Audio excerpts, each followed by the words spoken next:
Hello everyone, good evening to all of you. तो आज की इस वीडियो में हम अपनी करने वाले हैं एक्सरसाइज 1.2 स्टार्ट। ठीक है, 1.1 हम लोग कर चुके हैं और जो आपकी ये 1.2 एक्सरसाइज है, ठीक है, इसका जो फर्स्ट क्वेश्चन है आपका, इसमें आपका जो कॉन्सेप्ट आएगा वो आएगा आपका रैशनल और इरेशनल वाला, है ना। इरेशनल और रैशनल का कॉन्सेप्ट। ठीक है, तो क्वेश्चन करने से पहले आपको थोड़ा सा मैं रैशनल और इरेशनल के बारे में बताऊँगी। अब आपका रैशनल और इरेशनल नंबर कौन से होते हैं, ठीक है। इरेशनल नंबर वो होते हैं जिसको आप पी बाई क्यू की फॉर्म में नहीं लिख सकते हो, है ना, जो रूट वाली आपके पास सारे नंबर्स आते हैं, टर्म आती हैं। ठीक है, और रैशनल कौन सा होता है जिसको आप ऐसे पी बाई क्यू की फॉर्म में ऐसे फ्रैक्शन में आप लिख सकते हो। ठीक है, तो फर्स्ट क्वेश्चन में आपको प्रूफ करना है। वैसे तो हमें पता है कि रूट 5 इज इरेशनल, ये तो नॉर्मल सी बात है, पता है, लेकिन प्रूफ अगर आता है तो कैसे हम सॉल्व करेंगे इसको। तो proof that root 5 is irrational, तो हम क्या करते हैं, इसका उल्टा लेके चलते हैं। हम मान लेते हैं कि ये इन्होंने पूछा है कि ये आप इरेशनल प्रूव करो, लेकिन हम लेके चलेंगे कि ये रैशनल है। ठीक है, हम लेके चलेंगे कि रूट 5 इज रैशनल नंबर। तो अगर रूट 5 आपका रैशनल है मतलब आप उसको पी बाई क्यू की फॉर्म में लिख सकते हैं। तो मैंने रूट 5 को लिखा ए बाई बी की फॉर्म में। ठीक है, सिंप्लीफिकेशन के लिए आप पी बाई क्यू भी ले सकते हो। ठीक है, अब आपने क्या करना है, दिस इज इक्वेशन फर्स्ट, इसमें आप क्या करोगे, क्रॉस मल्टीप्लीकेशन। तो यहाँ पे जाएगा आपका root 5b is equals to a. ठीक है, जब आप क्या करोगे, स्क्वेयरिंग करोगे बोथ साइड, तो क्या आएगा यहाँ से आपका 5b square is equals to a. तो यहाँ से आपने ले लेना है b square is equals to 5, उधर जाके क्या गया डिनोमिनेटर में। तो यहाँ से क्या आया हमारे पास कि जो a है वो 5 से क्या है, डिविजिबल है। ठीक है, तो यहाँ से आया आपका a इज डिविजिबल बाय 5। ठीक है, तो अगर ये 5 से डिविजिबल है, अगर आपका a, मान लो यहाँ पे कोई नंबर है, मान लो 45 ले लिया मैंने, वो 5 से डिविजिबल है, तो किसी ना किसी फॉर्म का होगा। तो मैंने क्या ले लिया कि अगर आपका a 5 से डिविजिबल है तो मैंने a ले लिया आपका 5 टाइम ऑफ c, है ना। अगर a डिविजिबल है आपका किससे, 5 से, ठीक है, तो 5 की कुछ ना कुछ फॉर्म होगी। अब आपने ये a की वैल्यू आ गई आपके पास 5 ऑफ c।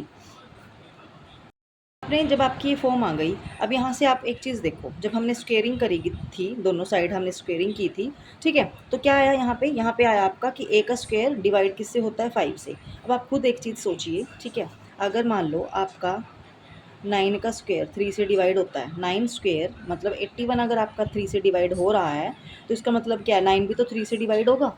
इसका मतलब यहाँ पे क्या हुआ कि अगर आपका a का स्क्वायर डिविजिबल है 5 से, तो आपका a भी डिविजिबल, यहाँ से एक चीज़ आएगी कि a is also divisible by 5। ठीक है, तो यहाँ से आपका आ जाएगा a बाई 2, मतलब a से भी आपकी पूरी पूरी क्या है, वो डिविजिबल है। ठीक है, तो अब ये 20 का स्क्वायर था, है ना, तो अगर आपका 5 है, अगर आपका a डिविजिबल है 5 से, तो a किस फॉर्म का होगा फिर आपका, है ना, a आपका बन जाएगा 5 ऑफ c, क्योंकि वो क्या है आपका उससे डिविजिबल है। ठीक है, इस फॉर्म का आ गया। अब आपका फिर आपने अगेन क्या करनी है, दोनों साइड क्या करनी है, आपने स्क्वेयरिंग कर देनी है। तो बी स्क्वेयर, यहाँ से आप वैल्यू लेंगे b का स्क्वेयर इक्वल टू, यहाँ पे क्या आपका a स्क्वेयर, है ना, और यहाँ से आपका a स्क्वेयर कितना आएगा, 25 c स्क्वेयर। ठीक है, तो अब b स्क्वेयर आ गया आपका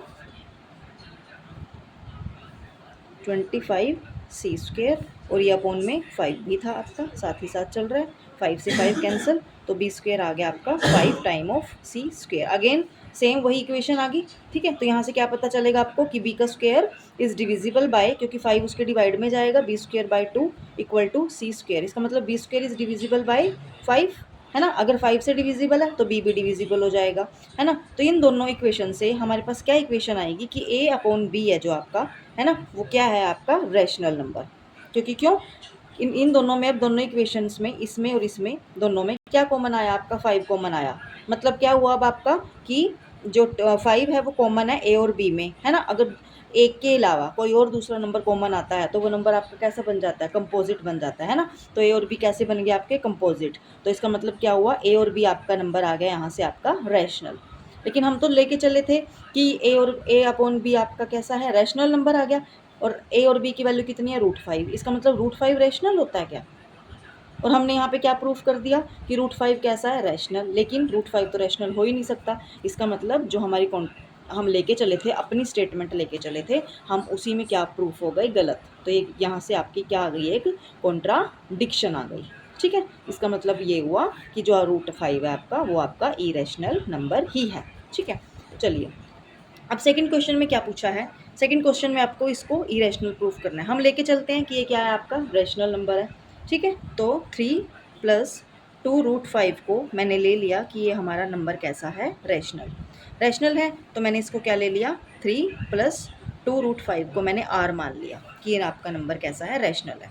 तो यहाँ से मैं √5 की वैल्यू निकाल लूँगी, ठीक है। इस इक्वेशन को सॉल्व करके मैं √5 की वैल्यू निकालने वाली हूँ। तो ये 3 उधर जाके माइनस का, तो यहाँ पे आपका √5 कितना आ गया, r-3/2। अब देखिए, जब मैंने इसको रैशनल माना, यहाँ पे रैशनल था, इसका मतलब ये भी रैशनल है, ये भी रैशनल है ना। तो यहाँ से क्या आया, मान लो r कोई नंबर है आपका और r मैंने कैसा लिया है यहाँ पे, रैशनल। तो यानी कि ये तो आपका रैशनल है, p/q फॉर्म का है। 3 को मैं लिख सकती हूँ 3/1, 2 को मैं लिख सकती हूँ 2/1, मतलब ये पूरी टर्म आपकी कैसी आ गई, रैशनल आ गई। ये पूरा आपका क्या आ गया, रैशनल। इसका मतलब क्या हुआ, और रैशनल आपका किसके इक्वल चल रहा है, √5 के। तो यहाँ से क्या आया आपका, यहाँ से आपका ये बना कि √5 आपका रैशनल है। लेकिन ऐसा हो ही नहीं सकता, क्यों नहीं हो सकता, क्योंकि रूट के अंदर अगर ऐसी टर्म आती हैं तो वो हमारी बन जाती हैं इरेशनल, है ना। रूट वाले नंबर जो ये है, ये हमारे कैसे बनते हैं, इरेशनल बनते हैं। हैंस अगेन हमारी यहाँ पे क्या प्रूफ होगी, कॉन्ट्राडिक्शन, है ना। हमारी खुद की अजम्पशन थी जो वो गलत साबित हो गई। तो यहाँ से क्या प्रूफ हुआ कि 2√5 ये आपका कैसा है, ये आपका इरेशनल नंबर है, ठीक है। अब आपके जो एक्सरसाइज के ये वाले जो क्वेश्चन हैं वो बिल्कुल सेम ऐसे हैं जो मैंने अभी आपको करवा दिए, ठीक है। ये खुद आप ट्राई करेंगे, अगर आपसे नहीं सोल्व होते हैं तो आप मेरे को कमेंट सेक्शन में ज़रूर बताना, ठीक है। तो हमारी आज ये 1.2 एक्सरसाइज ख़त्म हो गई, जिसमें मैंने आपको ये पूरा सॉल्व करके आज दिखा दिए हैं दोनों क्वेश्चन, ठीक है। तो आज की वीडियो में इतना ही, करेंगे नेक्स्ट वीडियो में हम अपना नेक्स्ट चैप्टर स्टार्ट, पॉलिनोमियल, ठीक है। और इसके जो क्वेश्चन हैं अगर एक्स्ट्रा, तो अगर आप चाहते हो कि मैं इसके कुछ एक्स्ट्रा क्वेश्चन भी करवाऊँ आपको बुक से अलग, तो उसकी भी मैं कल एक वीडियो बना दूंगी, जिसमें मैं आपको 4-5 क्वेश्चन इससे अलग इंपॉर्टेंट है, जो एग्ज़ाम ओरिएंटेड है, इसकी वो अलग से मैं बना दूंगी वीडियो, ठीक है। तो आज की वीडियो में इतना ही, चलिए मिलते हैं आपको अगली नेक्स्ट वीडियो में। उस तब तक के लिए बाय बाय, और मेरे चैनल को सब्सक्राइब करना ना भूलिएगा, अपने दोस्तों के साथ शेयर ज़रूर करना।